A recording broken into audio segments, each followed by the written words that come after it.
ακόμα. Να μην σκαλίσουμε τη μύτη μας. Να μην βρίσουμε τη γιαγιά Αλεξάνδρα μπροστά στον μπαμπά. Χαρά, όχι τώρα, σε παρακαλώ. Σάντρα, σε σένα μιλάω. Έχω πει ποτέ εγώ ότι μπορείτε να δαγκώνετε άλλα παιδιά? Και σταμάτα να τρως τα νύχια σου. Αυτά είναι δικά μου. Δεν είναι του Μάνου. Μπορώ να τα φάω. Ορίστε θράσος, τα βλέπεις? Εγώ τι φταίω? Εσύ φταίς, Σάβα μου, γιατί με έχεις αφήσει μόνη μου στην ανατροφή τους. Τα παιδιά χρειάζονται όρια και τα όρια τα βάζουν και οι δύο. Αλλιώς καταλήγουμε να παίρνουμε συστάσεις από το σχολείο για τη βίαιη συμπεριφορά της κόρης μας. Ηρέμησε, ρε αγάπη μου, ηρέμησε. Ένα συμμαθητή της δάκωσε. Δεν λύστεψε και τράπεζα. Καλά, δεν θέλει και πολύ. Σήμερα δάκωσε, αύριο θα χτυπήσει, μεθαύριο θα ληστέψει. Ναι, εντάξει, εμείς δεν μεγαλώνουμε παιδί τότε. Το Τζακ τον αντεροβγάλτη μεγαλώνουμε. Ωραία! Με σαμποτάρεις τώρα μπροστά τους. Μπράβο σου, Σάβα μου, συγχαρητήρια. Πώς γίνεται να βγαίνεις πάντα εσύ καλός και εγώ η κακιά?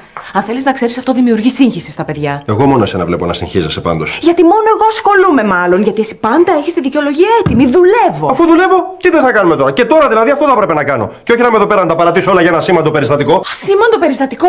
Κομμάτι του έκοψη κορούλα του,